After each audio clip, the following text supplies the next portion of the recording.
Hey guys, this is Josh with Noble Public Adjusting Group. I just wanted to touch base today on a couple of issues that could arise when filing a water claim or possibly purchasing a new policy. Whether you're a new home buyer, a person getting a policy changed from one insurance company to another, or just renewing your policy, it's important to go over the endorsements section at the end of the policy. This usually includes areas that will be limited or fully excluded from the policy and make it a little easier for you to understand what you're going to receive if you do have a covered loss. Certain endorsements to look out for would be a preferred contractor endorsement or right to repair endorsement. This is something that will prevent you from using your own contractors and allow the insurance company to choose who is going to work on your home. Sometimes this can seem like it will smooth the process along, but unfortunately, it oftentimes makes things more complicated because you do not control the quality of the repair. Another issue that I've found in certain policies in recent times in Florida has been a scheduled roof endorsement. This endorsement will lessen the amount that you are able to recover in the event of a covered loss to your home. If you have a covered wind event and you have to replace your roof, some policies only allow for up to 40% of recovery if your roof is 15 years or older. Even more will be reduced if it's older than that.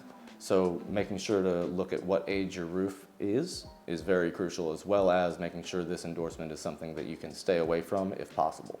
Another very important endorsement to make sure you do have is law and ordinance. If you do not have law and ordinance coverage in your policy, you will not be able to upgrade whatever you need to in the event of a covered loss, making your home required to be upgraded to current code in your area. When an insured files a claim for a water loss, a lot of different things can occur that hold up the process. A huge issue is a limitation on the water or mold and fungi. This is something that when you're going through the process of purchasing a policy, you want to make sure your agent specifically outlines this area so you understand it fully when a water loss does occur. Aside from a simple limitation or exclusion for water, you also want to look for where the water is coming from and stop it as soon as possible. This is crucial to make sure you mitigate the damages as your policy requires and follow through with the proper testing to make sure there's no issues of mold underlying.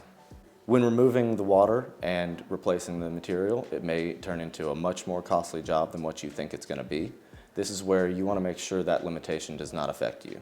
If possible, talk to your agent and figure out what actually is going to get covered if you do have a water loss, and make sure that they give it to you in writing. That way, in the future, if there's any issues in a claim, you can provide them with the evidence that you do have coverage for it. Again, this is Josh with Noble Public Adjusting Group on Noble Knows. Remember, you can always call us if you have any other questions with your policy, and we'd be happy to help.